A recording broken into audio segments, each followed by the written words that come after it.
Assalamu alaikum student. This is Anas Surti from Anish Hussain, and this video is actually based on the paper which was conducted by the PMC last year, and this is the solution video. अब start करते हैं. The first question is actually alkyl halide involving carbon halogen bond breakage and the carbon nucleophilic bond formation simultaneously. अच्छा. अब आपने SN reaction अपने course में पढ़ा था ना, तो आपको याद होगा कि एसएन रिएक्शन एक SN1 मैकेनिज्म के थ्रू होता है और एक SN2 मैकेनिज्म के थ्रू होता है. तो SN1 जो होता है वो 2 स्टेप में होता है, सही है, और SN2 जो है वो एक स्टेप में होता है. SN1 के दो स्टेप होते हैं, उसमें एक में ब्रेकिंग होती है और एक में फॉर्मिंग होती है.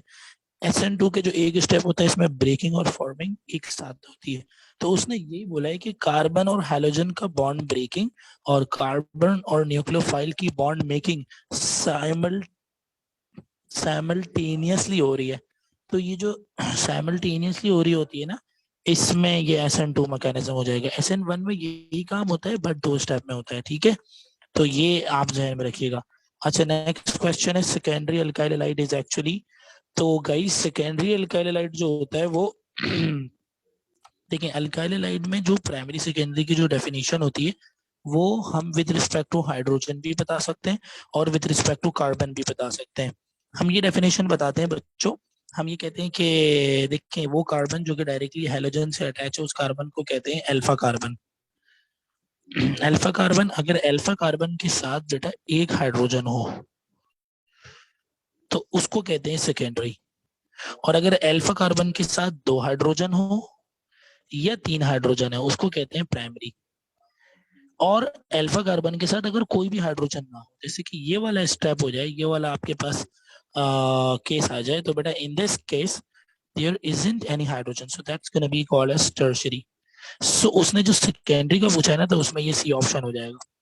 अच्छा, ये भी प्राइमरी है, ये भी प्राइमरी होगा, ये जो है वो ये भी प्राइमरी होगा. ठीक है, तो अल्फा कार्बन के साथ इस तरह आपने अपने जहन पे रखना है चीजों को. सही, तो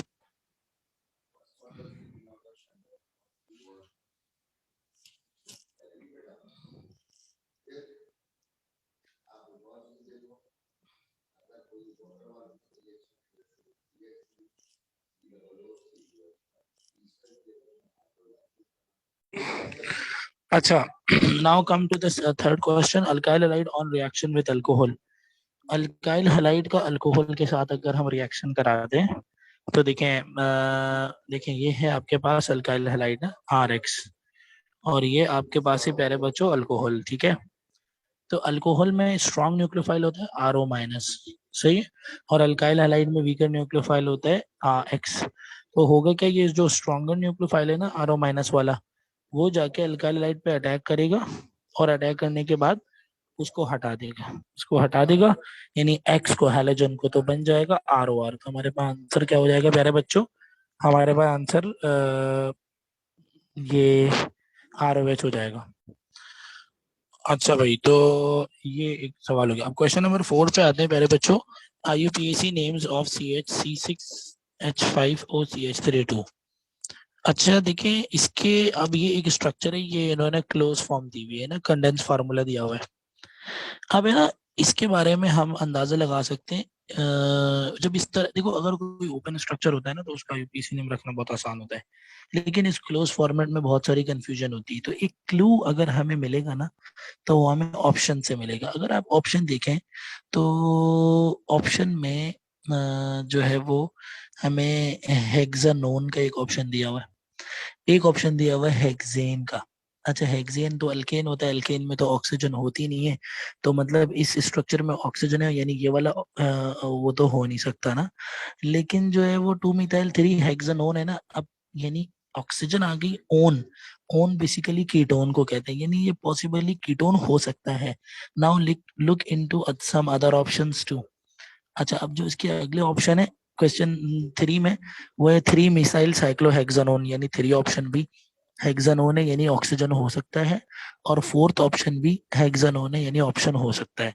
यानी यानी बच्चों, यानी ये जो कंपाउंड है ना, ये बेसिकली ये कंपाउंड जो है वो एक कीटोन हो सकता है, क्योंकि अल्केन तो हो नहीं सकता। अब अगर कीटोन हो सकता है तो जरा इसका स्ट्रक्चर ड्रॉ करके पॉसिबली देखते हैं कि कीटोन हो सकता है नहीं हो सकता। अब देखिए ओपन चेन कीटोन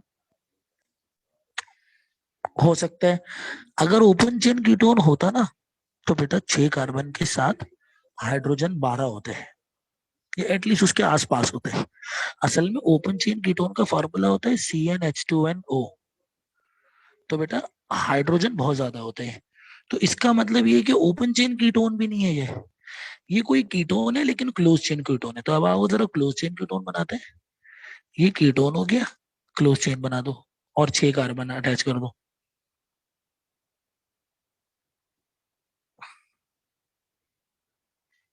ये कीटोन मैंने क्लोज चेन बना दिया, क्लोज चेन कीटोन बना दिया। अब बोल रहे हैं कि 2 CH3 अटैच।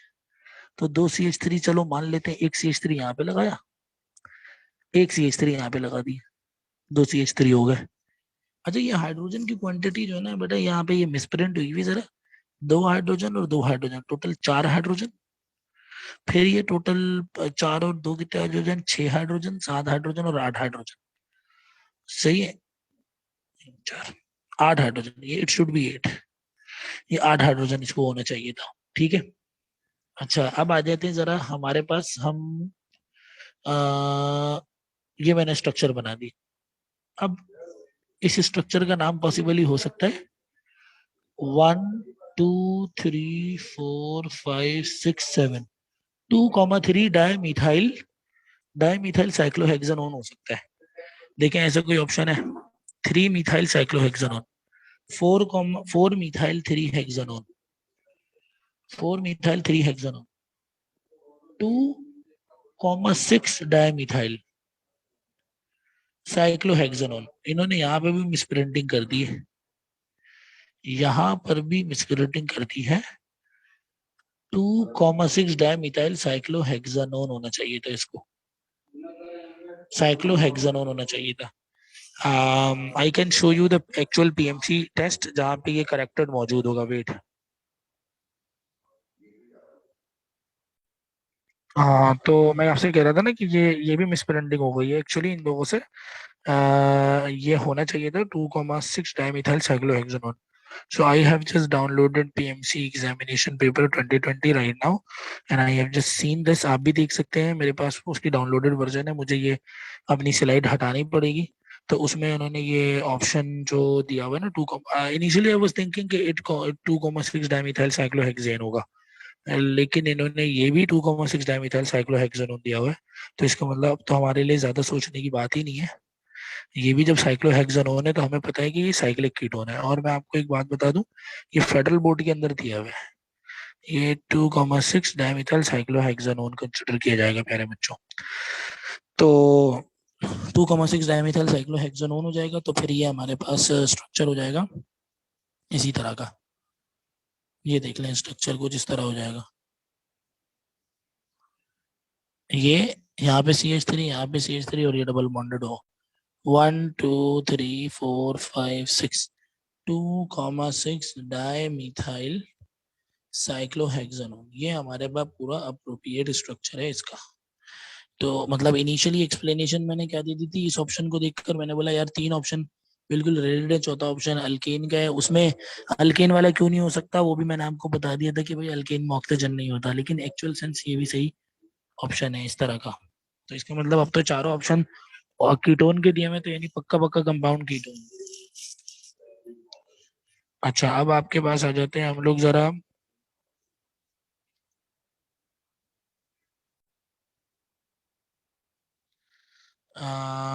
मुझे ऐसा लगता है कि हमें सवालात एक्चुअल पेपर से कंपेयर करने पड़ेंगे, क्या पता मिस प्रिंटिंग हो सकती है।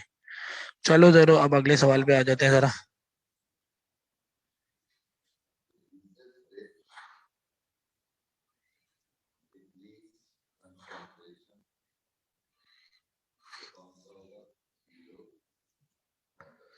अच्छा भाई question number 4। Phenol is known as carbolic acid. Phenol का नाम होता है कार्बोलिक एसिड, ये पता होना चाहिए बच्चों को। फिनोल का कॉमन नेम है, ये सबको पता होना चाहिए। Phenol is known as carbolic acid, right. अच्छा Phenol is more acidic than alcohol because of the following reason: delocalization of the negative charge in the OH group, delocalization of the positive charge in the carbon atom, delocalization of the negative charge in the ring.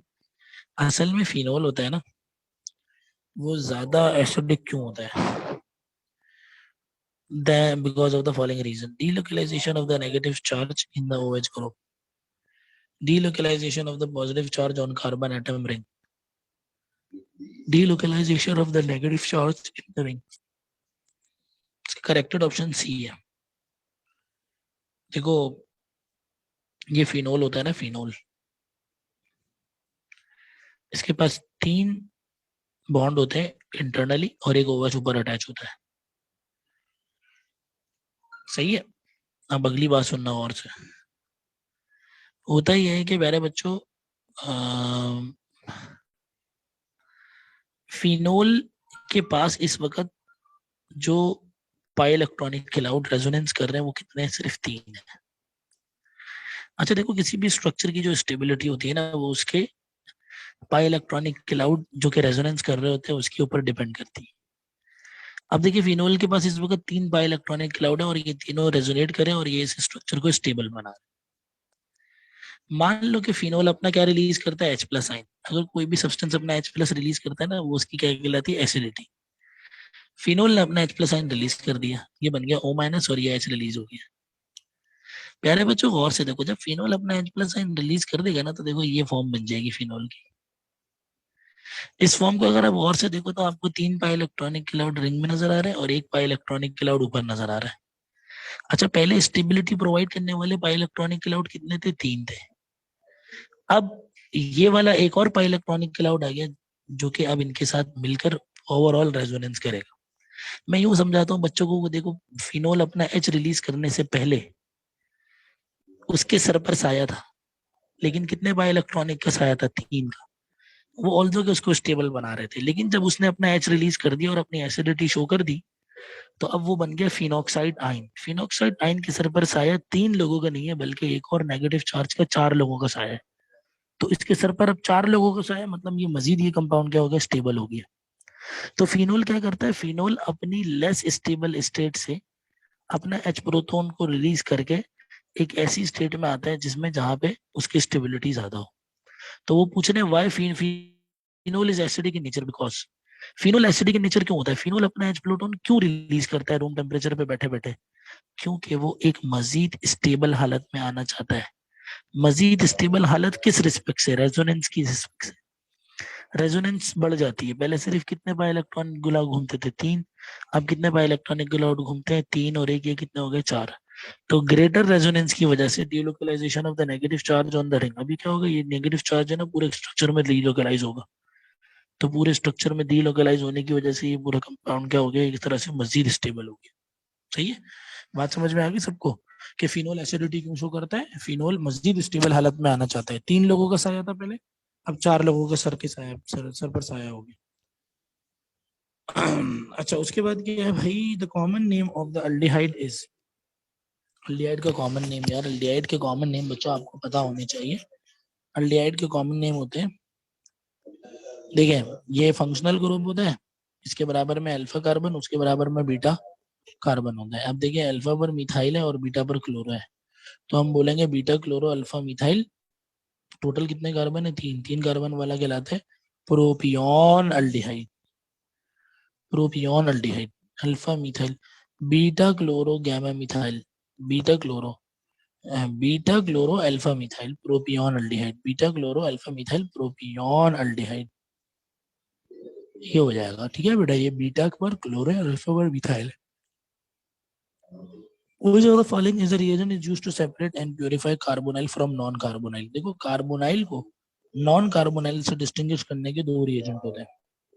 एक होता है डीएनपीएच test, 2,4 dinitrophenyl हाइड्रोडाइन. ये एक reagent होता है, इसको carbonyl group से मिलाओ ना, कार्बोनाइल से ग्रुप से मिलाओ तो पॉजिटिव टेस्ट देता है, मतलब ऑरेंज प्रेसिपिटेट देता है. लेकिन अगर नॉन कार्बोनाइल से मिलाओ तो नेगेटिव टेस्ट देता है, मतलब ऑरेंज प्रेसिपिटेट नहीं देता.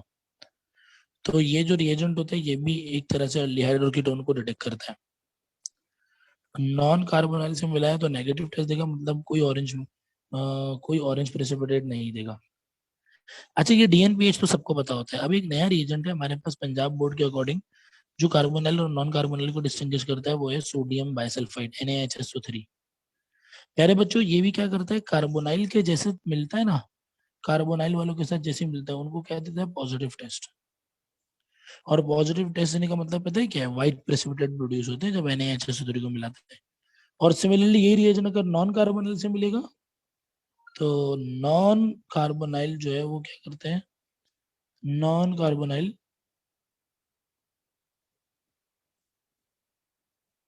हाँ, तो नॉन कार्बोनाइल जो होते हैं ना वो ये नेगेटिव देते हैं।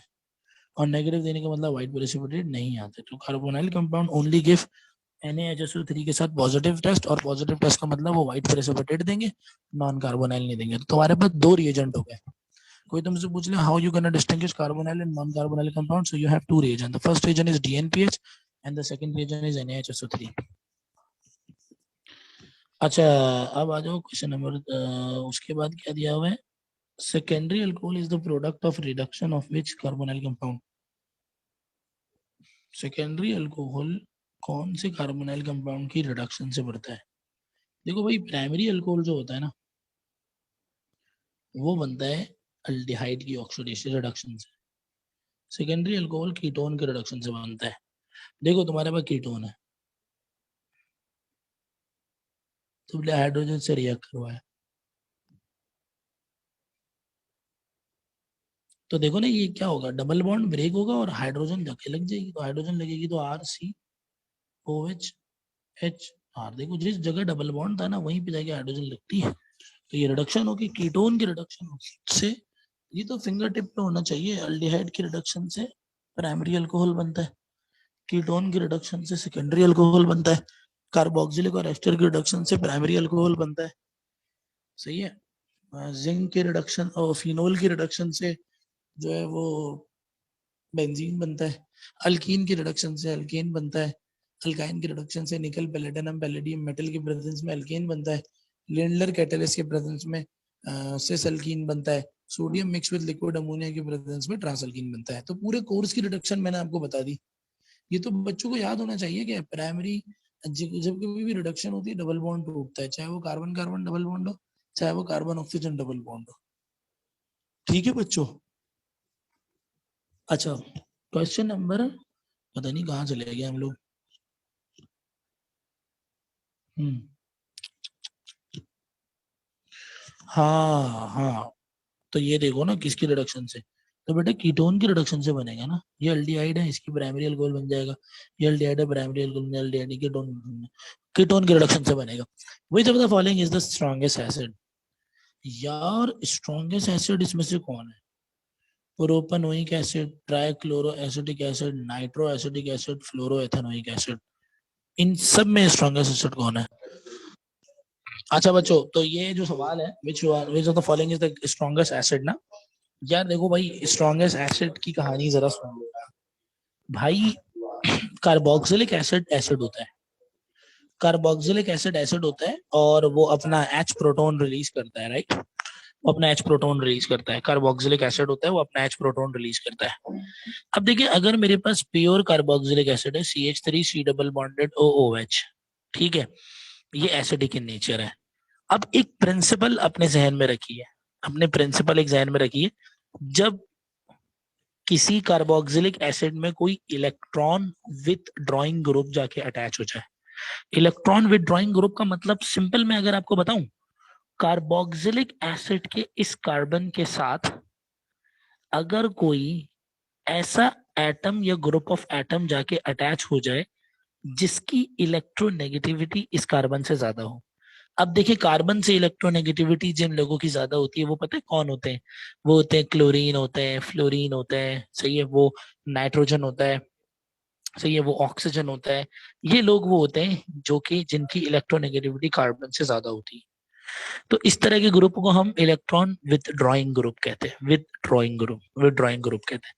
अब अगर कोई, अच्छा आपने ये चीज बेंजीन में भी पढ़ी होगी यार, देखो बेंजीन में जो डीएक्टिवेटिंग ग्रुप होते हैं ना, चलो मैं बहुत आसानी से बात समझाने की कोशिश करता हूँ। आपने बेंजीन में जो डीएक्टिवेटिंग ग्रुप पढ़े थे ना, डीएक्टिवेटिंग ग्रुप वो सारे इलेक्ट्रॉन विद ड्रॉइंग ग्रुप होते हैं। चलो मान लो कार्बोक्सिलिक एसिड है प्योर, ये प्योर कार्बोक्सिलिक एसिड है, सही है, प्योर कार्बोक्सिलिक एसिड है। प्यारे बच्चों, इसमें तुमने हाइड्रोजन की जगह पे कोई डीएक्टिवेटिंग ग्रुप अटैच कर दिया। डीएक्टिवेटिंग ग्रुप क्या हो सकते हैं? NO2 हो सकते हैं, Cl हो सकता है, Br हो सकता है, F हो सकता है, और NO2 Cl Br F हो सकता है, और भी बहुत सारे हो सकते हैं। सपोज करो कोई डीएक्टिवेटिंग ग्रुप लग गया, तो पता है डीएक्टिवेटिंग ग्रुप इसकी एसिडिटी को बढ़ा देगा, कार्बोक्सिलिक एसिड की एसिडिटी को इंक्रीज कर देगा। यानी पहले कार्बोक्सिलिक एसिड जितना रैपिडली अपना H+ रिलीज कर रहा था ना, इनके लगने के बाद मजीद रैपिडली H+ रिलीज करेगा। सही है। तो अब बताओ प्रिंसिपल क्या है? कार्बोक्सिलिक एसिड, सही है, कार्बोक्सिलिक एसिड की एसिडिटी उस वक्त बढ़ती है जब उसके साथ कोई डीएक्टिवेटिंग ग्रुप जाके अटैच हो जाता है। अब देखें पहला तो प्रोपानोइक एसिड। अच्छा एक चीज और, नंबर ऑफ कार्बन के बढ़ने से एसिडिटी कम हो जाती है। अब देखिए कार्बोक्सिलिक एसिड का 2 कार्बन वाला एसिड है, एसिडिक एसिड। 3 कार्बन वाला होगा ना, उसकी एसिडिटी और कम हो जाएगी। 4 कार्बन वाले की एसिडिटी और कम हो जाएगी। पहली बात ये होगी कि नंबर ऑफ कार्बन के बढ़ने से एसिडिटी कम होती है, यानी वो अपना H प्रोटॉन देर से रिलीज करता है। दूसरी बात ये कि अगर किसी स्ट्रक्चर में डीएक्टिवेटिंग ग्रुप जाके अटैच हो जाए तो डीएक्टिवेटिंग ग्रुप जो है प्यारे बच्चों वो एसिडिटी को क्या करता है? इंक्रीज कर देता है। नंबर ऑफ कार्बन के बढ़ने से एसिडिटी कम हो जाती है, डीएक्टिवेटिंग ग्रुप के लगने से एसिडिटी बढ़ जाती है। अब प्रोपेनोइक एसिड तो बेकार एसिड हो गया। फ्लोरोइथेनोइक एसिड फ्लोरो, भाई इलेक्ट्रॉन डोनेटिंग ग्रुप फ्लोरो लगा हुआ है, सर जाहिर सी बात है प्रोपेनोइक एसिड से तो बहुत ज्यादा होगा, एसिडिक एसिड से भी ज्यादा होगी acidity. Electron donating group, withdrawing group लगा हुआ है, डीएक्टिवेटिंग ग्रुप।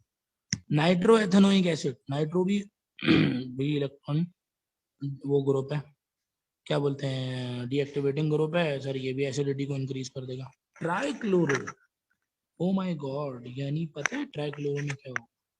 हाइड्रोजन की जगह पे 3 क्लोरीन अटैच हुए होंगे प्यारे बच्चों। मतलब यार हद हो गई। देखो फ्लोरो में एक हाइड्रोजन की जगह पे एक फ्लोरीन लगा हुआ था। फ्लोरो एसिडिक एसिड का फार्मूला बना के दिखाऊं? फ्लोरो एसिडिक एसिड का फार्मूला है ये, एक डीएक्टिवेटिंग ग्रुप है, हाँ एसिडिटी बढ़ जाएगी, अच्छी खासी एसिडिटी होगी। सही है। अच्छा इसमें कितने हैं? नाइट्रो में ये इसको हटा के NO2 लगा दो। हाँ सही है भाई, डीएक्टिवेटिंग ग्रुप लगा हुआ है, एसिडिटी बढ़ा रहा है। ट्राइक्लोरो में हद हो गई भाई, एक क्लोरीन लगता, 2 लगते, 3 क्लोरीन लग गए भाई, हाइड्रोजन सारे हट गए।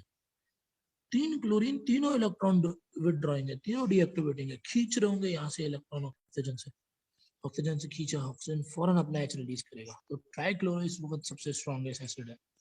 और मैं आपको बताऊं ये फेडरल बोर्ड की बुक में दिया हुआ है, फेडरल बोर्ड की बुक में एसिडिटी के क्राइटेरिया दिए हैं कार्बोक्सिलिक एसिड के टॉपिक में। इससे जो ऊपर वाला सवाल है वो पंजाब और फेडरल दोनों में है।